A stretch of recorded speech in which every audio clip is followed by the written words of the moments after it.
Hi folks, so the question we have in front of us here guys is a question on a pasta shell. It's from the World Graphics textbook page 270 and once again on the chapter of developments, okay? And specifically the topic we're covering is truncated cylinders. So it says question 2, a piece of pasta is shown below. Draw an elevation in the direction of arrow A, B an end elevation projected from the elevation in the direction of arrow B, and then the complete surface development of the piece of pasta. And it says note that the sides of the pasta, okay, or the piece of pasta, are inclined at 70 degrees to the horizontal plane. That means that the sides, because the pasta, if you imagine a pasta shell lying on a table, it means that the horizontal plane is our table, okay, and it means that the sides are just inclined at 70 degrees. So this face here is kind of slightly cut, and this face is also cut at 70 degrees. And we can see the pasta shell then is open. We can see the overall length of it is 90 here, and the radius is 15, therefore the length at the top would also be 90, but it's just at that angle of 70. Okay, so starting off with the elevation and the end elevation, and then the surface development. Okay, so we'll just start with that there now. And as you can see guys, I've already drawn in my elevation and I've already drawn in my end elevation. So the elevation, we can see the distance from here to here was 90, and using my protractor I simply set up a 70 degree angle, okay, projected up at 70 degrees, and I got my line here, and then just a little bit of sliding set squares to get the same at the opposite side. I measured up, because the radius is 15, I measured up 30 and then obviously 15 to get the center, and looking in this direction, what we see over here on this side is our end elevation, which is radius 15 then. Okay, so what we have to do now is we have to complete the surface development of this pasta shell. So what you need to do first of all is see what view we have the actual circle in, and we can see it's in our end elevation. So like we've done in previous questions where we developed out cylinders, we are going to go 30-60 degrees through the center of it. Okay, so 30 degrees this way, 30 degrees the opposite, then 60 degrees, and finally 60 degrees the other way. So there's 30, 60, all done, and what we're going to do now is just use some labels to help us identify the points. So I'm going to stick with the clock numbers, so 12 here, 1, 2, 3, 4, 5, 6 is at the base, 7, 8, 9, 10 and 11. Okay, so if we think of those as generators that are running on the outside surface of this cylinder, okay, or this truncated cylinder I should say. So 3 and 9, which is in the center line, that's already here. So just to note, 3 and 9 is there, but it's also here, 3 and 9.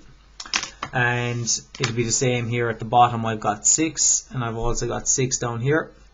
At the top I've got 12, and I've got 12 there. And now I have to project across 1 and 11,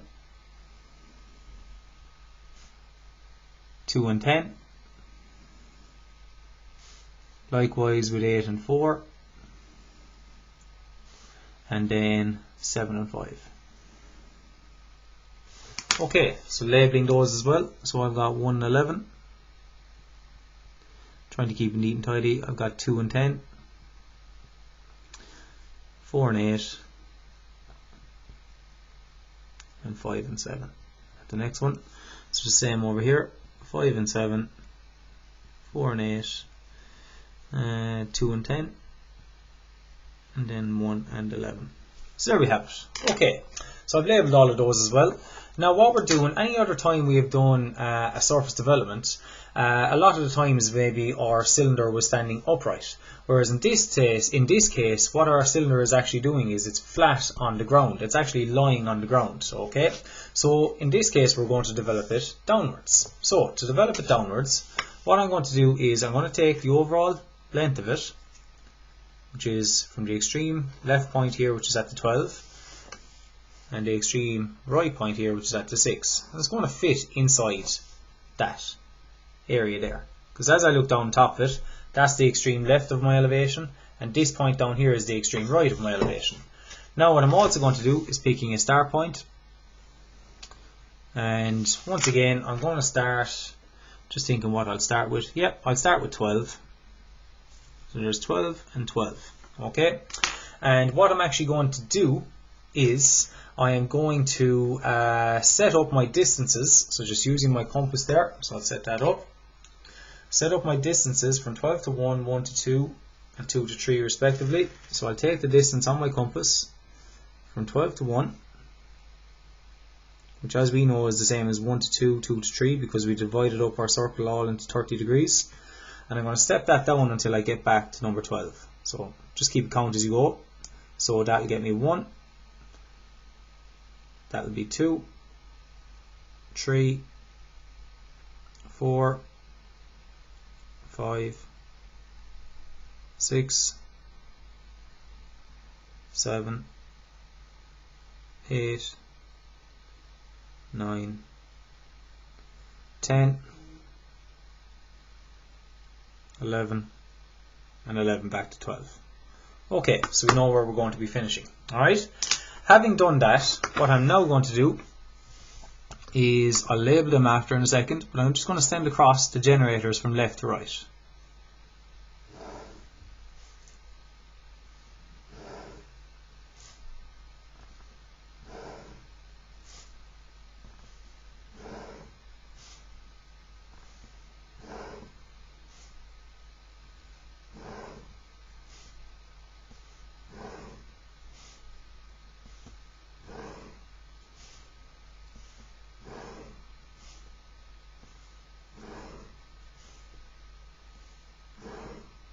Okay, so as I said, once again with the labels, so 12 to 1, 2, 3, 4, 5, 6, 7, 8, 9, 10, 11, and finally back to 12. I'll do the same here. So 1 to 2, 3 to 4, 5, 6, 7, 8, 9, 10, and 11. And what we have to do now is we have to locate various points on this surface, okay, as it has developed out. Now remember, this is not obviously a straight cylinder, which if it was, we could obviously just heavy in the whole outside face of it. Whereas we can see our cylinder has been cut in relation to the horizontal plane at an angle of 70 degrees. So to locate those points, okay, starting off with 12, I can see 12 as I looked on top of it is a point right here. The other 12 is not a point here though. It's actually right in here. And to find that, as I project it down, I would have to do this. Project that down there like that, and that would give me the actual distance of it. Okay, so that means then that I can only heavy in this edge here. Okay, it'll be the same obviously for where it finishes down here because 12 connects up. So while I'm at it, I'm just going to extend that down, mark it there, and heavy in that edge as well. I say edge, it's where they would connect back as it folds together. Now what I have to do is I have to find where the rest of the points are on my 1 generator, 2, 3, 4 and so on, all the way down to 11, okay, to be able to do this surface development. So for 1 and 11, okay, this is where it's going to be because the 111 generator is running along here. Sorry, the 1 generator and the 11 generator. So it's just a little bit inside it.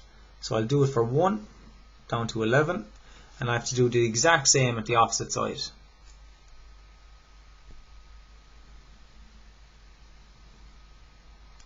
Okay, and what that's after helping me find is a point here, and a point here, a point here, and a point here. So I do the exact same now for 2 and 10. So that'll give me 2, and then I'll mark the 10 there. So you can see I don't have to mark the line the whole way. If you want, you can. Okay, I'll do the same again, 2 down to 10. So that gives me a point here, here,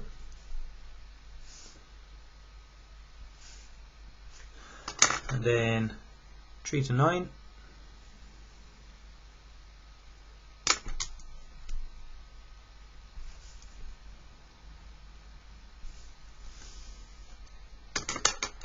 and finally 3 to 9 on the other side. So there's my 3, there's my 9. Now I've got 4 and 8. So there's my 4, there's my 8. Do the same with the opposite side. 4 and 8.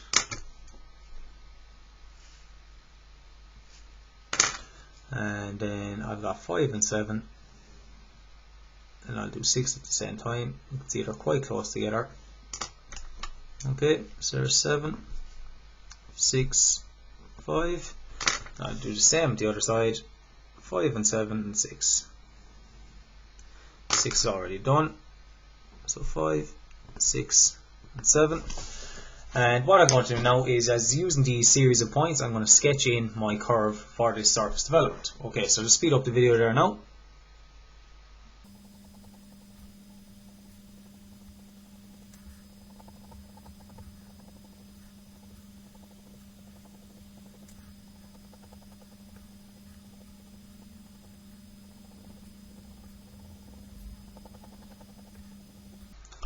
Okay, there we have it. That there is the surface development of the pasta shell question. As you can see, guys, all this is kind of intricate work in here. Obviously, you can see a lot of the lines are quite close together. I'll just zoom in there a little bit more.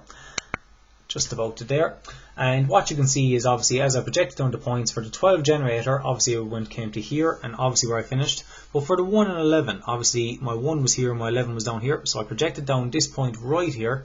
And you can see how close it is to that line, okay? So there's the 1, there's the 11, then the same with the 2 and the 10, the 3, the 9, so there's the 3 and the 9. Obviously got the 4 and the 8, so there's the 4 and there's the 8.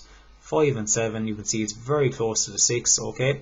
And it's the exact same image on the other side, okay? Because obviously they are both inclined, or cut at an angle of 70 degrees, okay? It looks something different if obviously I had cut it this way and this one was cut this way, okay? But that's the question complete there, guys. Hope you found that helpful. That's the question on the pasta shell done. Okay.